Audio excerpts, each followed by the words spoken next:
2047 में विकसित भारत का संकल्प रखा है और उसके लिए निरंतरता से आज काम भी हो रहा है।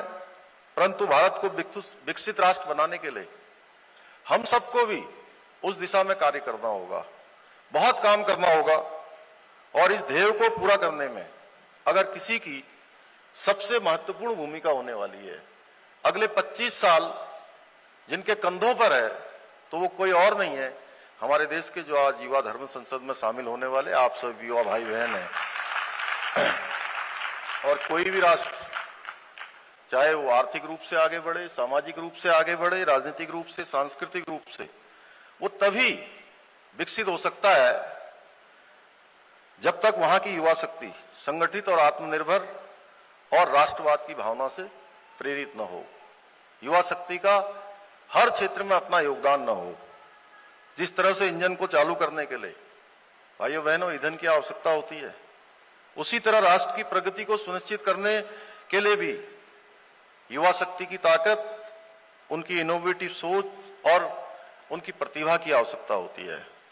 आज भारत पूरी दुनिया के अंदर एक युवा देश के रूप में जाना जाता है और अगर देश के युवा सही दिशा में कार्य करेंगे तो वह दिन दूर नहीं है जब भारत पुनः विश्व गुरु के पद पर आसीन न हो। हम उस दिशा में आगे बढ़ रहे हैं। आज भारत के युवाओं को अपने देश को आगे ले जाने की एक उनके अंदर एक भावना विकसित हो चुकी है। हर युवा आज कहीं ना कहीं हर क्षेत्र में, कर्म क्षेत्र में अपना योगदान दे रहा है। आज का युवा देश के प्रति जिम्मेदार भी है, कर्तव्य परायण भी बन रहा है।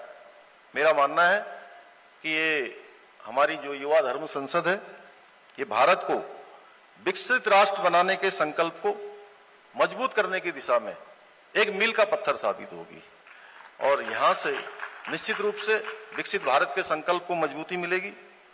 भाइयों बहनों, देवभूमि उत्तराखंड सनातन संस्कृति, चेतना, दर्शन और अध्यात्म की भूमि रही है।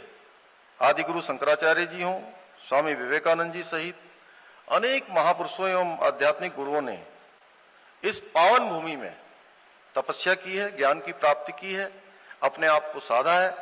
अनेक प्रकार के शोध यहां हुए हैं और अपने ज्ञान से दुनिया को कहीं ना कहीं मार्ग दिखाने का काम, प्रकाशित करने का काम किया है। हमारी सरकार उत्तराखंड के अंदर देवभूमि की जो धार्मिक एवं सांस्कृतिक विरासत है, उसको संरक्षित करने के लिए, उसको आगे बढ़ाने के लिए निरंतरता से काम कर रही है।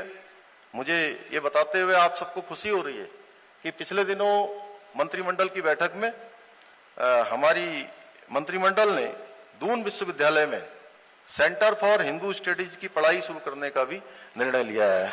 एक बड़े केंद्र के रूप में हम दून विश्वविद्यालय को इस दिशा में विकसित करेंगे। इस सेंटर में हिंदू सभ्यता की प्राचीन सिद्धांतों, इतिहास और दर्शन आदि से जुड़े हुए सभी पहलुओं और शिक्षण और शोध का कार्य किया जाएगा। भाइयों बहनों, मुझे गर्व है कि विकसित राष्ट्र बनाने के उद्देश्य की पूर्ति के लिए देवभूमि उत्तराखंड के युवा भी कदम से कदम मिलाकर चल रहे हैं। उत्तराखंड स्टार्टअप नीति 2023 आने के बाद राज्य में स्टार्टअप कल्चर तेजी से आगे बढ़ रहा है। हम उत्तराखंड को स्टार्टअप को आर्थिक सहायता देने के साथ ही उन्हें पूरा हर प्रकार का वातावरण उनको मुहैया करा रहे हैं।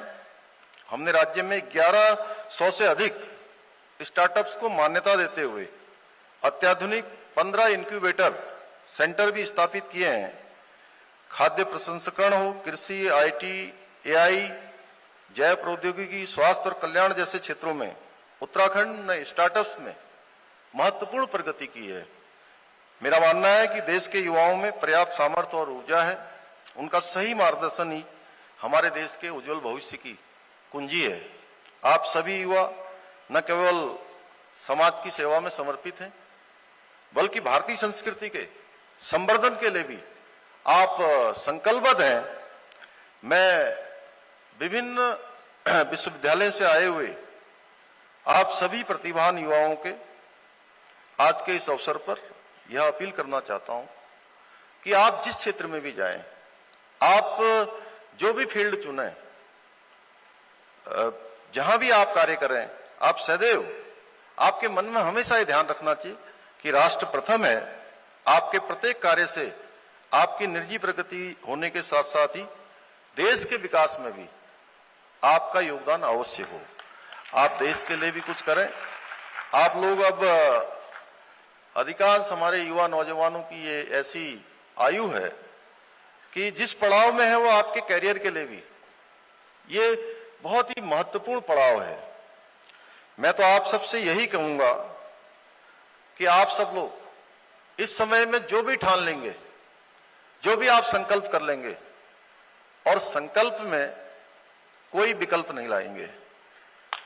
और संकल्प में जब हम विकल्प ले आते हैं तो संकल्प वहीं पर समाप्त हो जाता है, रास्ते हमारे भटक जाते हैं, मंजिल हमसे दूर हो जाती है और सपने हमसे रूठ जाते हैं। तो निश्चित रूप से पूज्य स्वामी जी मंच पर हैं यहाँ पर, और आपके माध्यम से आज हजारों हजार युवाओं को आज योग के क्षेत्र में, आयुर्वेद के क्षेत्र में, अन्य क्षेत्रों में यहाँ पर हजारों नौजवान युवाओं को रोजगार देने का काम हो रहा है। मैं तो आप सबसे भी कहूंगा कि जहां स्वामी विवेकानंद जी से प्रेरणा लेके हम नौजवान विभिन्न विभिन्न क्षेत्रों में काम कर रहे हैं, वहीं पूज्य रामदेव जी से प्रेरणा लेकर भी हम ऐसे युवा बने कि आने वाले समय में हम रोजगार मांगने वाले नहीं बल्कि रोजगार देने वाले युवा बने। भाइयों बहनों, भारत को पुनः विश्व गुरु बनाने की दिशा में हम सभी को मिलकर प्रयास करना होगा, और मुझे पूरा विश्वास है कि राष्ट्र प्रथम की भावना से आप सभी युवा इस ध्येय को पूरा करने के लिए निरंतरता से कार्य करेंगे। और स्वामी विवेकानंद जी ने कहा है कि मनुष्य अनंत शक्ति का और अनंत ऊर्जा का भंडार है। वो जिस दिशा में चाहे, वह जो बनना चाहे, जहां जाना चाहे वहां जा सकता है। केवल और केवल अपनी सोच को बनाने की जरूरत है, अपना संकल्प लेने की आवश्यकता है, और संकल्प लेकर पूरी ताकत से आगे बढ़ने की आवश्यकता है। सारे रास्ते स्वयं ही जो है आकाश, हवा, पानी और पृथ्वी हमारे लिए प्रशस्त कर देंगे। भगवान का भी आशीर्वाद मिलेगा, माता पिता का भी आशीर्वाद मिलेगा, हमारे गुरुजनों का भी आशीर्वाद मिलेगा। और मुझे पूरा विश्वास है कि ये धर्म संसद पूज्य स्वामी जी ने जिस ध्येय के लिए, जिस उद्देश्य के लिए यहाँ पर आयोजित की है, निश्चित रूप से ये धर्म संसद से वापस जाकर हमारे सभी युवा और अधिक ऊर्जा से अपने अपने क्षेत्रों में योगदान देंगे। इतना ही आप सबको कहते हुए और आशा विश्वास के साथ कि इस आप सभी युवा धर्म संसद की सफलता के लिए जिन्होंने प्रयास किया है, मैं उन सबको अपनी शुभकामनाएं देता हूं और अपनी बात को समाप्त करता हूं। बहुत बहुत धन्यवाद।